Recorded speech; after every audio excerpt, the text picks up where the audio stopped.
शहाबुद्दीन गोरी या मोहम्मद गोरी कब दिल्ली के तख्त पर बैठा, आज यही जानते हैं। नमस्कार दोस्तों, मेरा नाम कपिल जाखड़ है और आप देख रहे हैं news for social.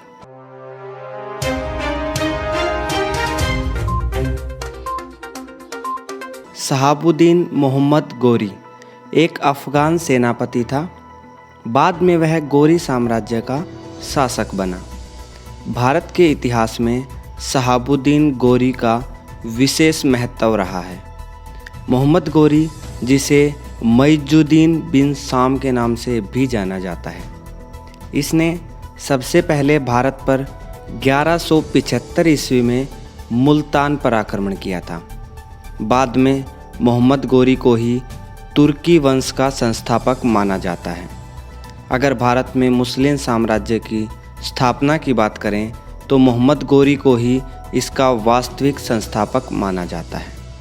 Mohammad Ghori की भारत के इतिहास की नज़रों से सबसे महत्वपूर्ण लड़ाई तराइन की लड़ाई थी, जो मोहम्मद गोरी और पृथ्वीराज तृतीय के बीच हुई थी। तराइन की पहली लड़ाई 1191 ईस्वी में हुई, जिसमें मोहम्मद गोरी बुरी तरह से पराजित हुआ। इसके अगले ही साल 1192 में तराइन की दूसरी लड़ाई हुई, जिसमें मोहम्मद गोरी को जीत मिली।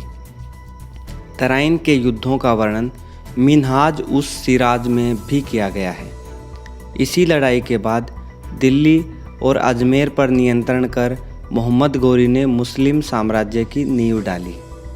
यही वो समय था जब हम कह सकते हैं कि मोहम्मद गोरी दिल्ली के तख्त पर बैठा। लेकिन ज़्यादा समय शहाबुद्दीन गोरी दिल्ली के तख्त पर शासक नहीं रहा। तराइन की दूसरी लड़ाई के बाद मोहम्मद गोरी ने दिल्ली के तख्त पर राज नहीं किया। कुछ समय के लिए उसका दिल्ली और अजमेर पर नियंत्रण हो गया था। फिर वह 1192 में ही वापस गजनी चला गया तथा यहाँ का सारा कामकाज अपने विश्वास पात्र गुलाम कुतुबुद्दीन ऐबक को सौंप दिया। 1194 में मोहम्मद गोरी फिर भारत वापस आया तथा 1194 में मोहम्मद गोरी और जयचंद के बीच चंदावर की प्रसिद्ध लड़ाई हुई, जिसमें मोहम्मद गोरी की जीत हुई। 1206 ईस्वी में मोहम्मद गोरी ने भारत पर अपना आखिरी आक्रमण किया तथा यही वो साल था जब मोहम्मद गोरी की मृत्यु हो गई, जिसके बाद भारतीय राज्यों का उत्तराधिकार उसके गुलाम कुतुबुद्दीन ऐबक को प्राप्त हुआ। 1206 ईस्वी में ही भारत के मध्यकालीन इतिहास की शुरुआत मानी जाती है, जब कुतुबुद्दीन ऐबक ने गुलाम वंश की स्थापना की थी। आज के लिए इतना ही। अगर आपको हमारी यह वीडियो पसंद आई तो प्लीज़ लाइक शेयर करना ना भूलिएगा तथा हमारे चैनल को सब्सक्राइब ज़रूर कीजिएगा। नमस्कार।